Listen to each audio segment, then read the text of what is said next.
Hello. So I've decided that I think I'm going to do these videos weekly. So this week we're going to do what I'm going to call chatty time. So the topic this week is going to be all of my obsessions, which I've noticed as I've grown older, it seems to be a trend. I seem to fixate myself on something every few years. So let's get into it.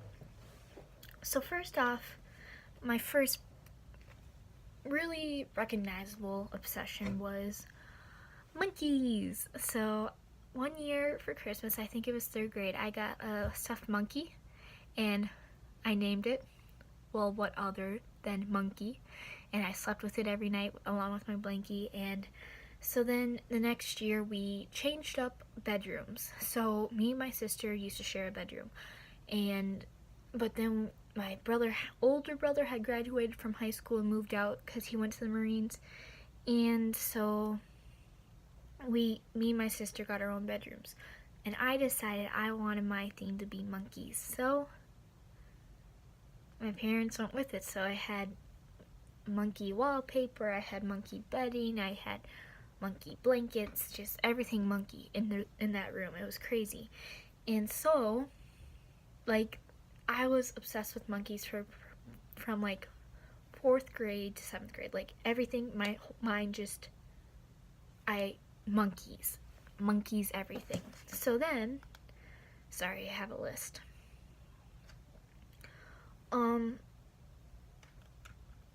The monkeys eventually died down a little bit, but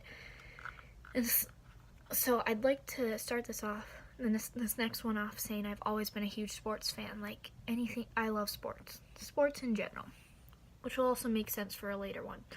But so the summer of 2012, I became obsessed with the London Olympics.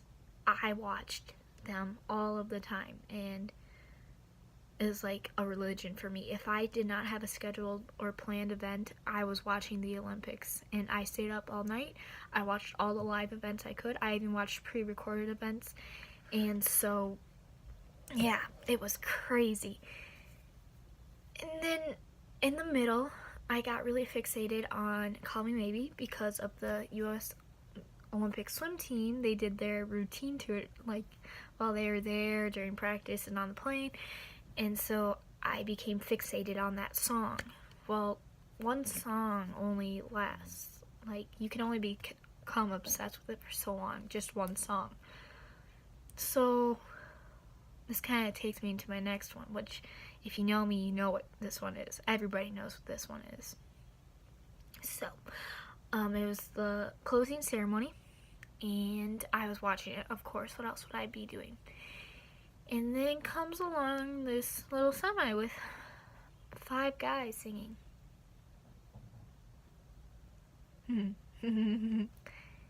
What makes you beautiful? One Direction. And, like, I didn't think of it much at the time. I was like, oh, they sound really good. And then after them was Stomp, and I was really excited for that. That's why I was excited for this. And didn't really think of it much that night, other than, like, oh, they sound good live.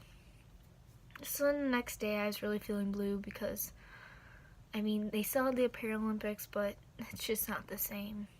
Like, I love my Olympics, and also I had sports by this time. I started tennis, so I couldn't really watch.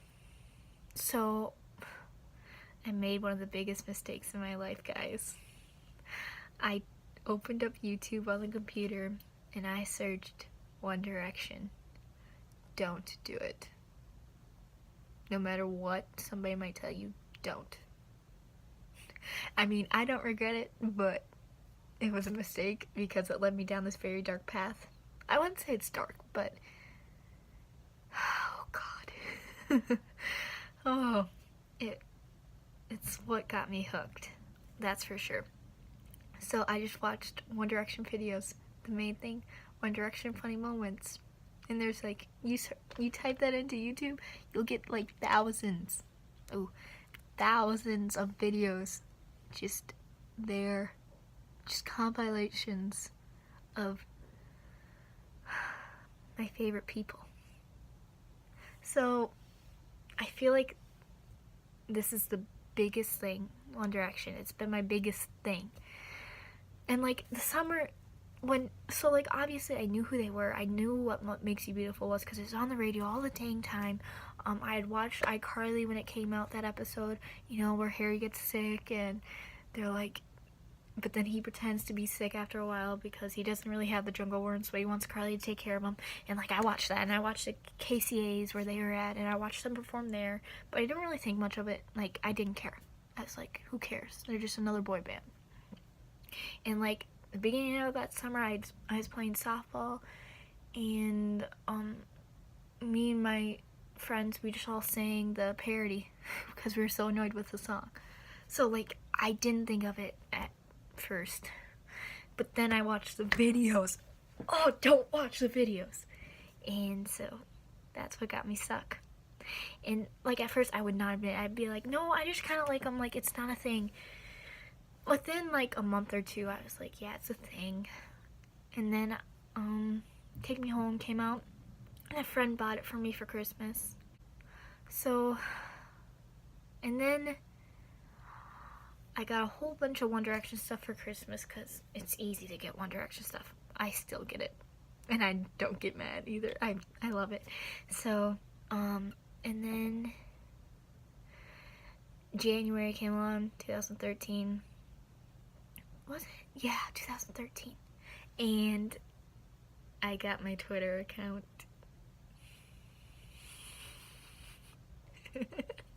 I still have it, like, and it's like my Stan Twitter. I'm on Stan Twitter. Not my best decision either. This whole time period, like that whole year, is just like a bunch of bad choices led to me being kind of crazy. At first I was like super crazy about it. Like I was annoying. I hate looking back at myself from them because I was just like this annoying little girl who's just obsessed with a boy band. I was everything I never wanted to be, but honestly it shaped me into who I am now, and I don't regret it. So then in March of 2013 they opened up the 1D pop-up store at the Mall of America, and we lived 2 hours away, and I begged and begged and begged my mom to go, and she was just like, that's a really hard trip to do, especially when I was in track at the time, and so sports and like doing extra stuff just didn't go well together. But then one Saturday morning I was taking a bath. I don't know why, because it was actually pretty nice out that day, but I was just taking a bath, and everybody in my family's like rushing me, like, come on Rose, let's go, because we're gonna go out grocery shopping or whatever. And I was like, we literally have all day, what's the rush? And then I come out of the bathroom and I'm wearing like leggings and like my Columbia sweatshirt, and my brother's like, you're wearing that? I'm like, yeah, is there something wrong with it? And he's like, you don't want to change? I'm like, no, what's wrong with this? Like, we're just going around town. He's like, never mind. So then I finally get in the car, and my mom's like, are you sure you don't want to change? I'm like, no. And she's like, well, we're going up to the mall. And I'm like, what? So they surprised me with the trip, and I got a picture outside the store, which I'll see if I can't put in right now.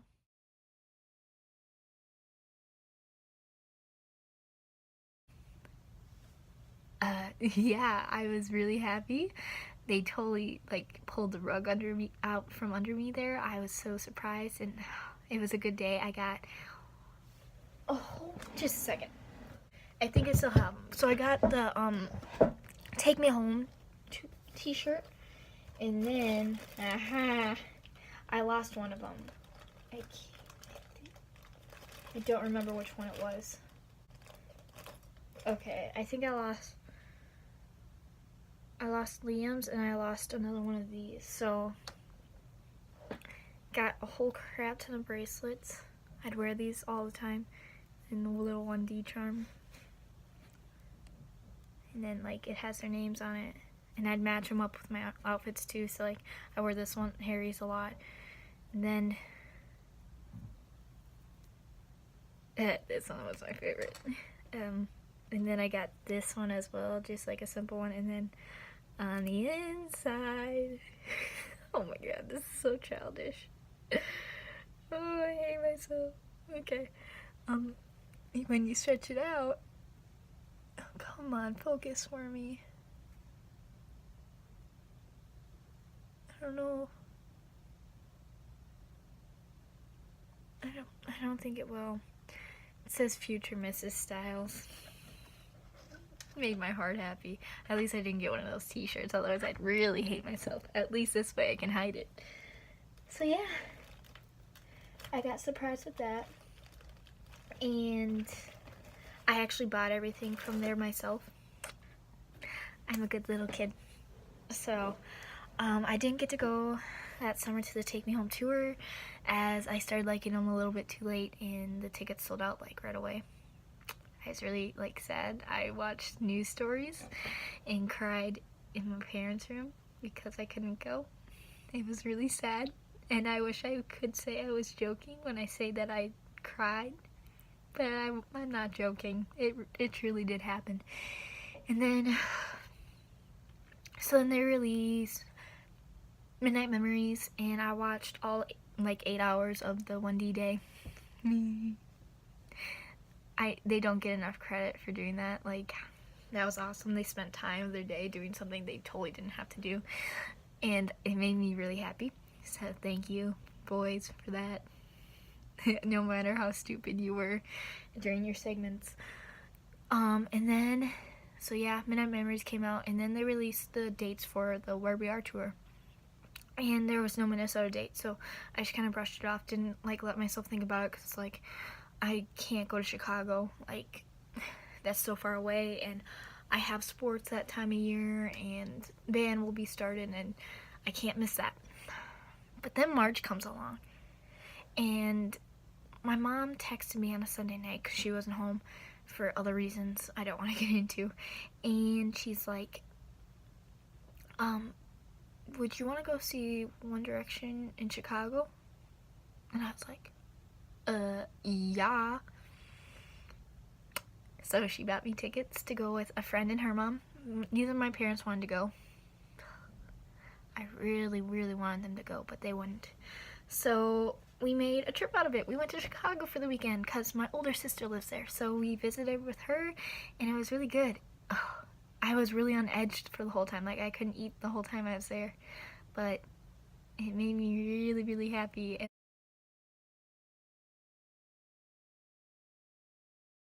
like, at the end of the concert, so after it had stopped, we went outside to the front of the stadium, and if you've ever been to Soldier Field, like at the main gate, I think it's the main gate, right at the front, there's like windows above. I think it's part of an add-on, and I swear they were up there waving down at us, and I lost my crap.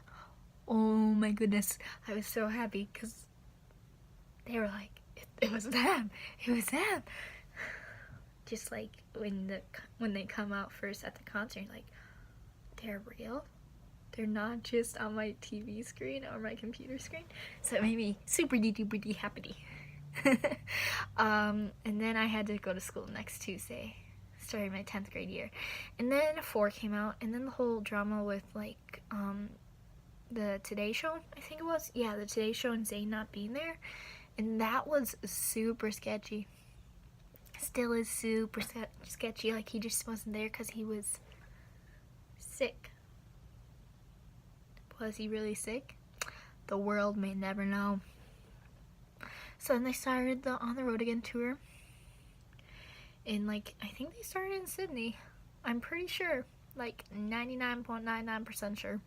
And I remember Harry's tweet, as far as I'm aware, the doors are open, and something like that. And that was a fun day. I watched that concert, and I watched quite a few of those, even though Australia's on a different time zone as America Central. It sucked.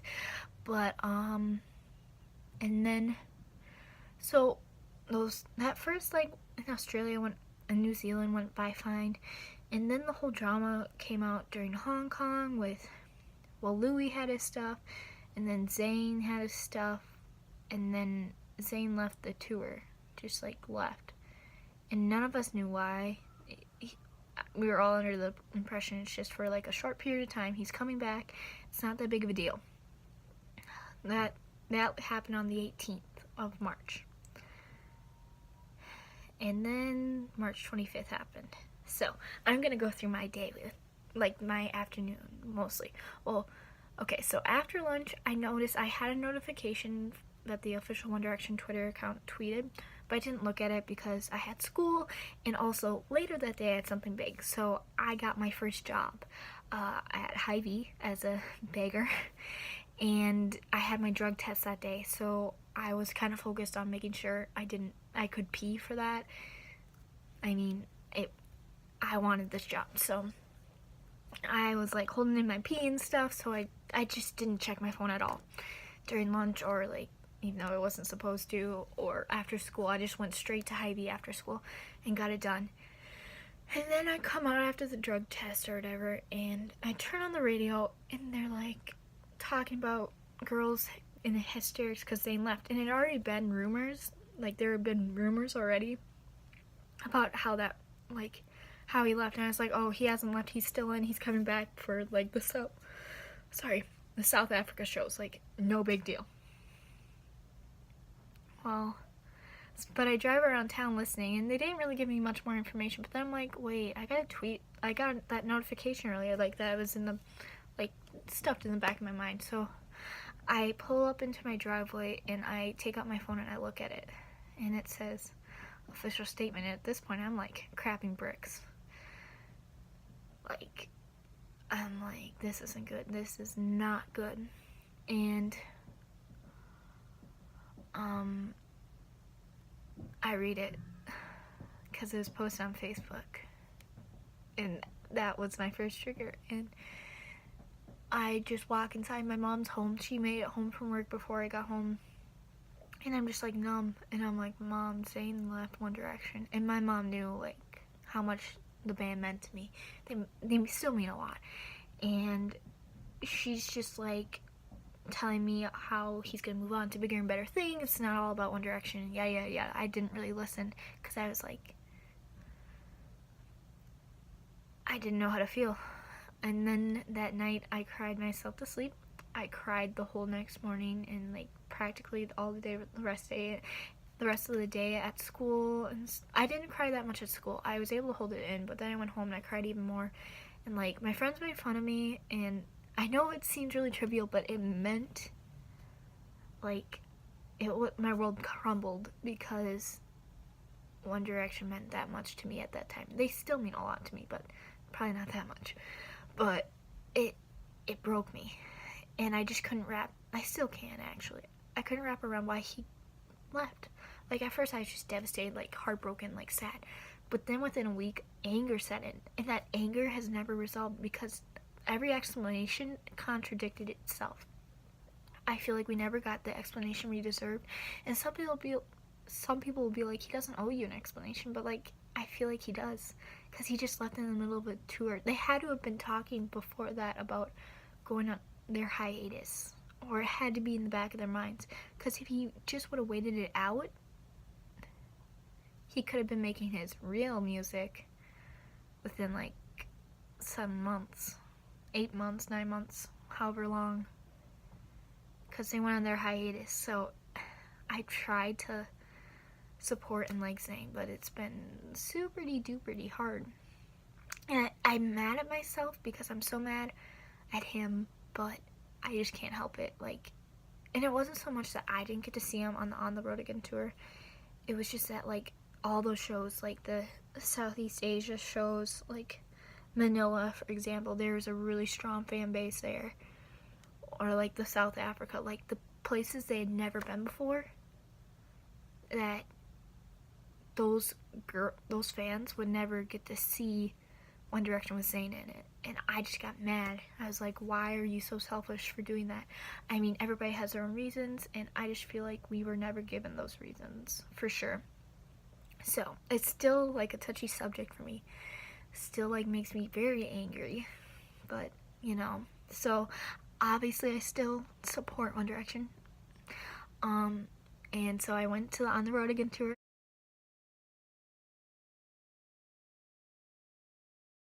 and that was really fun because I was a part of a fan project there, which was amazing. We cut out paper hearts, and we had signs on the floor saying thank you for 5 years, and I forget what the other one said, and we held them up to don't forget where you belong, and it's one of the most like gratifying things I've ever done. It's really cool to look back at videos and just see, like, especially the section I did, it's covered. I mean, there's a lot of, everybody who helped out did an amazing job, and just for like teenage girls getting together and doing that, it was awesome. So and then they finished up that tour, they released May and the Am, and they left us. They went on their hiatus. I hate that word now. I hate it with a burning passion. So that leads me to this last year, 2016. So Harry's been was the first one to release, like, and well, besides now releasing This Town, Harry was the first one to release a lot of solo stuff. He released Sign of the Times in April. I want to say it was like,